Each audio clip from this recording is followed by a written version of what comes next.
Welcome back to the Deep Dive. We've got some interesting material you sent over, and, well, our mission, as always, is to pull out those really valuable bits for you, the insights that help you feel properly informed, without needing to sift through everything yourself. Exactly. We're trying to help make sense of it all, connect some dots, and figure out why these ideas matter and how they might fit into your own world. So today we're digging into an episode from a podcast called Daily English with Your Morning Coffee. The specific one is titled Relax and Learn Simple English for Everyday Life. Hmm. Yeah, what jumped out at me straight away was the core idea that learning English in this case, but maybe anything really, it doesn't always have to be this like intense, heads down studying thing. It sort of opens the door to thinking about learning in a more integrated way, maybe even a bit subconscious. Right. That's really the heart of what we want to unpack, isn't it? This overlap between relaxing and learning, and how we could, maybe, deliberately bring some simple, effective practices into our daily lives. The sources about English, sure, but the principles behind it, well, we think they could apply much more widely. For anyone wanting to learn something new, really. Okay, so let's start with that main idea. The Daily English Show really pushes this notion that you can learn through things you actually enjoy. Relaxed activities. Learning almost happens on the side, not as the main goal. Okay, yeah, let's unpack that a bit. The podcast itself, just listening to it, is framed as a way to learn. Kind of incidentally, they even call it a cozy chat with friends. That definitely lowers the pressure, doesn't it? It does. This whole idea of weaving learning into calm moments, it's interesting, especially when you think how traditional learning often feels like the complete opposite, stressful maybe. Precisely. And if you think about all the demands on your time, your energy, the idea of soaking up information or skills through enjoyable, less demanding stuff, that sounds pretty appealing. It's about finding ways to learn that don't just feel like another task on a massive to-do list, you know? Yeah. Think about those little moments you might have, maybe commuting or waiting. Could listening to something passively actually be, well, productive learning? The episode then gets into morning routines and mindset. It contrasts two characters, Emma and Jake. Emma has this slow, sort of mindful start, while Jake's is just chaos, rushed. Yeah. And what's key there, I think, is how they emphasize that even really small bits of calm can ripple out and affect your whole day. Emma just takes 10 minutes with her coffee, but it's intentional. Compared to Jake's, like, frantic energy, it makes you wonder about the buildup effect of how we start our days, doesn't it? It really does. Makes you reflect on your own mornings, for sure. How often are we in that Jake mode? Just reacting, not really setting the tone? The podcast seems to be suggesting, maybe implicitly, that finding even a tiny bit of calm could really shift things. And brings up a point, doesn't it? Could deliberately using a few minutes in the morning for some uh, mindful engagement with a topic, maybe listening to something informative for just 5 minutes, could that subtly change your focus, your energy for the rest of the day? The podcast itself, being relaxed, kind of offers itself up as one way to do that. Okay, moving on. They introduce something called relaxing words of the day. They focus on two, unwind and cozy. Yeah, and what works well here is how they give context. It's not just definitions. They use examples you can relate to, like after work, I like to unwind with some music and a hot bath.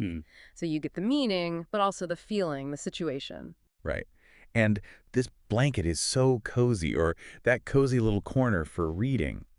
It really paints a picture, doesn't it? It connects to that sensory experience. It's more than just a definition. It's like triggering a memory or a feeling to help it stick.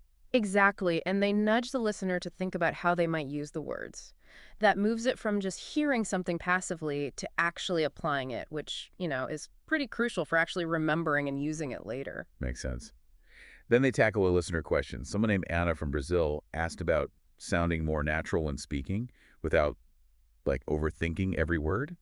So that's such a common thing, isn't it? Right. With any new skill, that self-consciousness that stops you from just doing it. It really is. And their advice is interesting because it shifts the focus away from just perfect grammar. It's more about the bigger picture, the rhythm, the tone of the language. They suggest listening a lot to music, to podcasts like theirs, so you start to absorb those natural sounds almost without trying, intuitively. And they mention the shadowing technique, which is basically listening and repeating almost immediately, right? Yeah. Trying to copy the sound and rhythm. Yeah, exactly. You listen to a short phrase, pause maybe, then repeat it, trying to capture the same intonation, the same feeling.